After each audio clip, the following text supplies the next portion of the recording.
പ്രിയപ്പെട്ട മിഥുനം രാശിക്കാരെ, നിങ്ങൾക്ക് ഈ മാസം പൊതുവായി സാമ്പത്തികം, ജോലി, വസ്തു, പഠനം, ബിസിനസ്, കുടുംബം, വിവാഹം എന്നീ വിഷയങ്ങളിൽ അനുകൂല ഫലങ്ങളും ആരോഗ്യ വിഷയങ്ങളിൽ പ്രതികൂല ഫലങ്ങളും ഫലമായിട്ട് വരാം.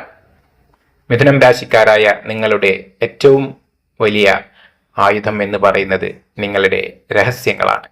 നിങ്ങളുടെ രഹസ്യങ്ങൾ കഴിവതും വളരെ രഹസ്യമായി നിങ്ങളിൽ തന്നെ സൂക്ഷിക്കുവാൻ ശ്രമിക്കുക.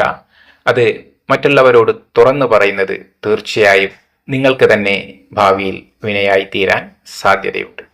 അതുകൊണ്ട് രഹസ്യങ്ങളെ രഹസ്യങ്ങളായിട്ട് സൂക്ഷിക്കുക എന്നുള്ള കാര്യത്തിൽ വളരെയധികം ജാഗ്രത പുലർത്തേണ്ടതാണ്. ഈ ചാനൽ ആദ്യമായിട്ടാണ് നിങ്ങൾ കാണുന്നത് എങ്കിൽ സബ്സ്ക്രൈബ് ചെയ്യാൻ മടിക്കരുത്. നിങ്ങളുടെ വിലയേറിയ അഭിപ്രായങ്ങളും നിർദ്ദേശങ്ങളും കമന്റുകളായിട്ട് നൽകുക. ഇനി ഓരോ കാര്യങ്ങളും വിശദമായിട്ട് പരിശോധിക്കാം. സാമ്പത്തികമായി മിഥുനം രാശിക്കാർക്ക് വളരെ ഗുണമുള്ള ഒരു മാസമാണ്. കുടുംബ ബന്ധുജനങ്ങളിൽ നിന്നും പൂർവിക സ്വത്തിൽ നിന്നും മുന്നേയുള്ള നിക്ഷേപങ്ങൾ മെച്യൂർ ആയതുകൊണ്ടുമൊക്കെ സാമ്പത്തിക ലാഭം വന്നു ചേരാനുള്ള സാധ്യതകൾ മിഥുനം രാശിക്കാർക്ക് ഉണ്ട്. വസ്തുവകകളുമായി ബന്ധപ്പെട്ട് ഇഷ്ടപ്പെട്ട വസ്തു വാങ്ങുവാൻ ഉള്ള ഒരു ഭാഗ്യം തീർച്ചയായും നിങ്ങൾക്ക് ഉണ്ടാകും. പൂർവിക സ്വത്തുക്കൾ നിങ്ങൾക്ക് വിറ്റ് അതിൻ്റെ സാമ്പത്തിക ലാഭവും വരുവാൻ ഇടയുണ്ട്. പഠനവുമായി ബന്ധപ്പെട്ട വിഷയങ്ങളിൽ മിഥുനം രാശിക്കാർക്ക് വിദേശത്ത് പോകുവാനും ആഗ്രഹിച്ച കോഴ്സുകൾ എടുത്ത് പഠിക്കുവാനും ഭാഗ്യമുണ്ടാകും. നാട്ടിലാണെങ്കിൽ തീർച്ചയായിട്ടും നല്ല ഒരു കോഴ്സ് നിങ്ങളുടെ അഭിരുചിക്കനുസരിച്ച് നിങ്ങളുടെ സ്കില്ലുകൾ വളർത്താൻ പാകമായ കോഴ്സുകൾ തീർച്ചയായും ലഭിക്കുന്നതാണ്. കർമ്മമേഖലയിൽ ചില പരീക്ഷണങ്ങളും ബുദ്ധിമുട്ടുകളും ഉണ്ടാകും. ചില ശത്രു അതുപോലെ മറ്റുള്ള ഡിസ്കംഫർട്ട് അല്ലെങ്കിൽ കംഫർട്ടബിൾ തീരെ അല്ലാത്ത ചില സന്ദർഭങ്ങളിലൂടെ കടന്നു പോകേണ്ടി വരും.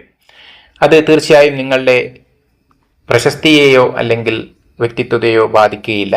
പക്ഷേ അതൊരു പാഠമായി ഉൾക്കൊണ്ടുകൊണ്ട് അതിനെ നല്ല രീതിയിൽ പരിഗണിച്ച് ആ കാര്യത്തെ സോൾവ് ചെയ്യാൻ ശ്രമിക്കേണ്ടതാണ്. ബിസിനസ്സിൽ തീർച്ചയായിട്ടും അനുകൂല ഫലങ്ങളാണ് കാണുന്നത്. പ്രത്യേകിച്ചും ഭക്ഷണം, കാറ്ററിംഗ്, ഹോട്ടൽ മേഖലയിലുള്ള ഇത്തരത്തിലുള്ള സ്വയം തൊഴിലോ ബിസിനസ്സോ ചെയ്യുന്ന മിഥുനം രാശിക്കാർക്ക് ഗുണാനുഭവങ്ങൾ കൂടിയിരിക്കും എന്ന് പറയാം. അത്തരത്തിലുള്ള ബിസിനസ് ആരംഭിക്കണമെന്ന് ആഗ്രഹിക്കുന്ന മിഥുനം രാശിക്കാർക്ക് തീർച്ചയായിട്ടും ഈ മാസം നല്ല ഒരു അവസരം കൂടിയാണ്.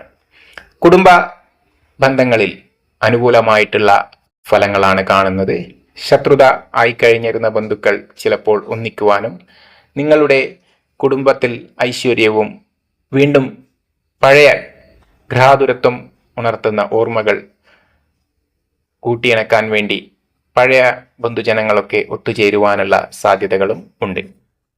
വിവാഹം നോക്കുന്ന മിഥുനം രാശിക്കാർക്ക് വളരെ അടുത്ത ബന്ധത്തിൽ നിന്നോ അവരുടെ ഒരു സർക്കിളിൽ നിന്നോ അനുയോജ്യമായ ഒരു വധുവിനെ കിട്ടാൻ ഉള്ള സാധ്യതകളുണ്ട്. സന്താനങ്ങൾക്ക് വേണ്ടി ശ്രമിക്കുന്ന വധൂവരന്മാർക്ക് തീർച്ചയായിട്ടും അനുകൂലമായിട്ടുള്ള കാലഘട്ടം തന്നെയാണ്.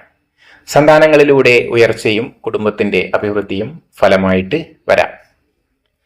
ആരോഗ്യ കാര്യങ്ങളിൽ മിഥുനം രാശിക്കാർ ഈ മാസം വളരെയധികം ശ്രദ്ധിക്കേണ്ടതാണ്.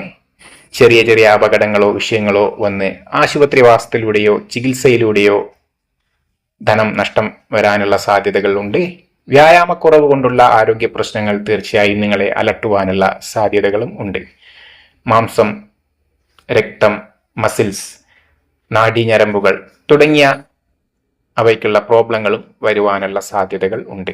പ്രാണായാമം, യോഗ, നല്ല യൗവനമുള്ള പറ്റുന്ന ആളുകളാണെങ്കിൽ ജിംനേഷ്യം ഒക്കെ തിരഞ്ഞെടുത്ത് നിങ്ങളുടെ ഫിസിക്കൽ ഫിറ്റ്നസ് സൂക്ഷിക്കുവാൻ വേണ്ട കാര്യങ്ങൾ അനുവർത്തിക്കേണ്ടതാണ്. മനസ്സിന്റെ ബലത്തിനു വേണ്ടി പ്രാണായാമം, യോഗ, ധ്യാനം, ജപം ഇവയൊക്കെ ചെയ്യാവുന്നതാണ്.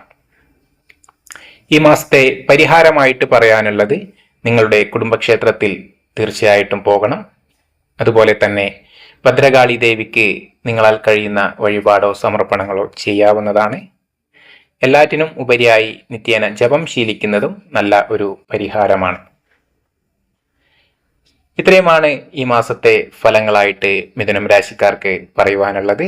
വീണ്ടും കാണുന്നതുവരേക്കും നന്ദി, നമസ്കാരം.